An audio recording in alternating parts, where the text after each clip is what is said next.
જગવિખ્યાત doctor, એવો doctor સાહેબ કે કેન્સરનો એવો સ્પેશિયાલિસ્ટ કે પોતાનું કોઈનું બીજાનું બાવડું પકડે તો લાખો રૂપિયા બાવડું પકડવાના થાય, એટલો જબરજસ્ત ડોક્ટર ભાઈ. નામના પણ એવડી કેન્સરનો ડોક્ટર. એને એક દિવસ કોન્ફરન્સની મિટિંગમાં જવાનું. એમના સેક્રેટરીને એમના ડ્રાઈવરને કીધું કે હેલિકોપ્ટર કાઢો. ડ્રાઈવરે કીધું કે હેલિકોપ્ટર બગડી ગયેલું છે, હેલિકોપ્ટર બગડી ગયેલું છે, ડ્રાઈવરે કીધું.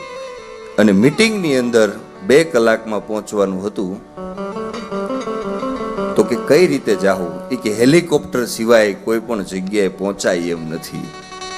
એ કે બાઇક કાર લઈને ગયા હોય તો કઈ રીતે જવાય? એ કે ગાડીમાં જાય તો 4 કલાક જેવું થાય, 2 કલાકની અંદર તો આપણે પહોંચવાનું છે, વધીને વધી 2 કલાકમાં.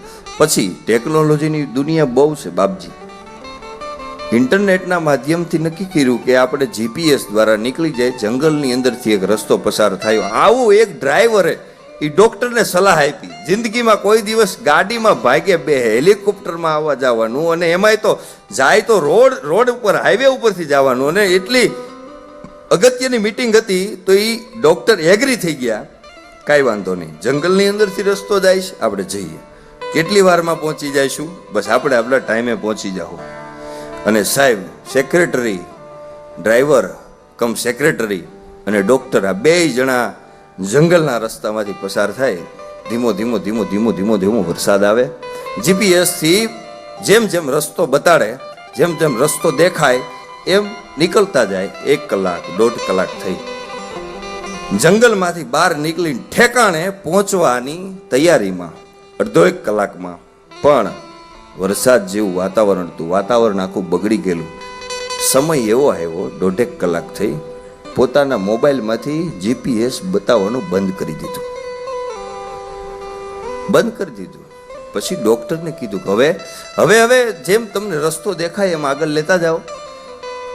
2 કલાક થઈ, 2.5 કલાક થઈ, 3 કલાક થઈ. એવડો મોટો ડોક્ટર, કેન્સરનો સત્ય ઘટના છે સાહેબ, કોઈ ઉપજાવેલી વાત નથી. ઇન્ટરનેટ ઉપર તમે સર્ચ કરી શકો છો.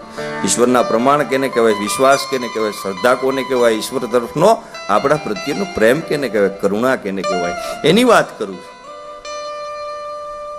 3 કલાક થઈ અને પછી ડોક્ટર અને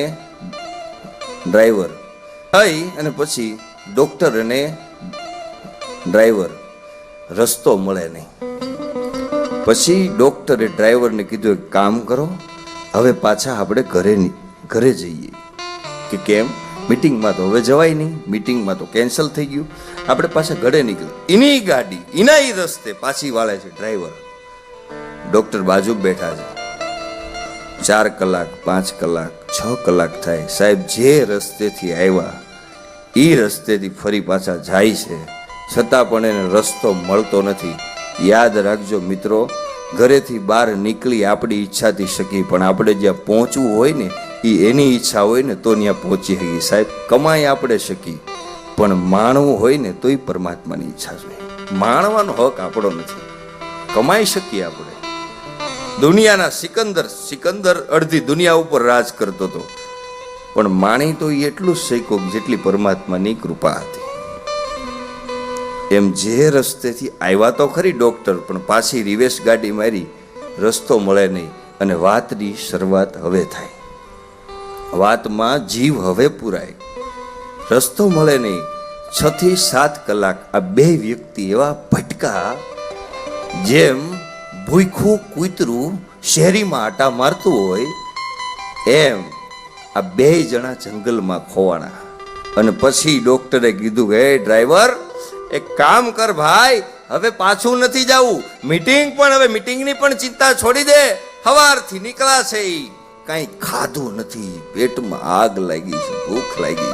ક્યાંક આજુબાજુમાં નેહડું હોય, મકાન હોય તો ગોય એને કે થોડું ખાવાનું આપે. સાહેબ જે ડોક્ટર દર્દીનું બાવડું પકડે અને લાખો રૂપિયા લેતો હોય, જેના બંગલાની અંદર, જેના મકાનની અંદર બેઠો હોય, પાણી માગે, દૂધ હાજર થઈ જાય હોનાના ગ્લાસમાં, સાહેબ એને જંગલની અંદર એક ભિખારીની ઘોડે બટકું રોટલો ગોતવાની પરિસ્થિતિ તો જોવો સાહેબ તમે, ક્યાંથી ક્યાં ટર્નિંગ લાગે છે. અને ડ્રાઈવરે કીધું કે દૂર સુધી મકાન છે, એ કે હાલો આપણે જઈને માંડીને વાત કરી, અને ચોખવટ ન કરી કે અમે કોણ છે, પણ કીધું કે અમે આ બાજુ જવાના હતા અટવાણા. અને નેહડાની અંદરથી એક ગરદણીએ દરવાજો ખોલ્યો અને બધી વાત કરી અને કીધું થોડુંક ખાવું છે. ખાનદાન માણસ હતો, એમના પત્નીને કીધું થોડુંક ખાવાનું બનાવો. જમવાનું બનાવ્યું, લાકડાનું તૂટલું ફૂટલું ડાઇનિંગ ટેબલ, ગરીબ માણાનું ખોડું, કઠિયારો હતો. વાત કરી માંડીને ધંધાની, લાકડા કાપીને મારું ગુજરાન ચલાવું છું. પણ દાતારી એના બાપુજીની ભાઈ, દાતારી ખાનદાની બેઠા અને જમવાનું આવ્યું. પેલો ડોક્ટર એટલો ભૂખો થયો તો થાળી આવી એ ભેગો ખાવા જ મીડ્યો. પણ ઓલો જે માણસ હતો ને એ થાળી આવી ને તો બે હાથ જોડી શ્લોક બોલતો હતો, ભગવાનને પ્રાર્થના કરતો હતો. પેલો વિજ્ઞાનનો માણસ હતો, એ એક ધારો એની સામું જોવે અને પછી કીધું, વિજ્ઞાનનો માણસ હોય ને આવું તર્ક કાઢે, ભગવાનનું નામ લઈને તો એમ કે તમને કંઈક તકલીફ હશે. એને નથી ખબર કે ભગત છે, તકલીફ હોય તો જ નામ લે, ભગત નહીં સાહેબ. અને પછી કીધું, ભાઈ તમને કઈ તકલીફ છે? પેલા કીધું, કેમ ભાઈ? એ કે તમે ભગવાનનું નામ લ્યો છો એટલે હું તમને કહું, તમને કઈ તકલીફ છે? એ કે ના ના, મને કઈ તકલીફ નથી. પછી ડોક્ટરે કીધું, કઈ તકલીફ હોય તો વાત કરો, તમ તાર મૂંઝાવમાં. અને પછી પેલા માંડીને વાત કરી, સાહેબ એક અજાણ્યો મુસાફર થઈને આવેલો ને એમાં એક અજાણ્યા મકાનની નેહડાની અંદર બેઠા ને પછી ઓલા ગરદણી વાત કરી, સાહેબ કેમ એવું પૂછો છો? એટલે ડોક્ટરે કીધું કે મેં એવું સાંભળ્યું છે કોઈ પણ માણસને તકલીફ હોય ને ત્યારે એના ઈશ્વરને, એના અલ્લાહને, એના પરમાત્માને યાદ કરો. તમે ભગવાનને પ્રાર્થના કરો છો એટલે મને એમ થયું કે તમને કંઈક તમારા ઘરમાં તકલીફ હશે. કે હા ભાઈ, તમારી વાત સાચી, મારે તકલીફ છે, પણ કેવી છે ભાઈ? કીધા જેવી નથી. એ કે કયો? એ કે મારે એક મોટો દીકરો છે, વર્ષોથી બીમાર છે, અને એવો બીમાર છે કે આજુબાજુના દવાખાનામાં અમે લઈ જાય છીએ. અને પેલા તો ભાઈ હું એક કઠિયારો છું, ટકનું લઈને ટકનું ખાઉં છું, 2 ટાઈમનું માંડ મારું ગુજરાન ચલાવું છું. એમાંય મારો દીકરો બીમાર છે, વર્ષોથી બીમાર છે અને ખાટલા હોય છે પડ્યો છે. અને આજુબાજુના દવાખાનામાં અમે બતાવવા જઈએ ને તો આજુબાજુના ડોક્ટરો એવું કહે છે કે તમારા દીકરાને કેન્સર છે.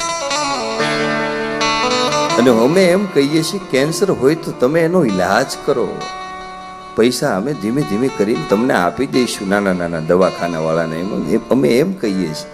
ત્યારે એ ડોક્ટરો અમને એમ કહે છે કે તમારા દીકરાને જો મટાડવો હોય તો અમારું ગજુ નથી, તમારે અમેરિકાની અંદર એક ડોક્ટર છે, ડોક્ટર માર્ક, એની પાસે જવું પડે. સાહેબ અમારે એની પાસે જવાના રૂપિયા નથી, એટલા માટે અમે અમારા પરમાત્માને યાદ કરી છે કે મારો દીકરો છે ને એ તે દીધેલો છે ને તારું દીધેલું દર્દ છે, હવે તારા ઉપર બધું છોડું છું. મટાડવો હોય તો તું મટાડ અને જીવાડવો હોય તો તું જીવાડ, બસ આ જ મારી પ્રાર્થના છે, બીજી કોઈ વિશેષ પ્રાર્થના નથી. આટલું શબ્દ બોલ્યો ને ભાઈ, તાર ડોક્ટરના હાથમાંથી બટકું પડી ગયું. ભાઈ ક્યાં છે ભાઈ તારો દીકરો, ક્યાં છે?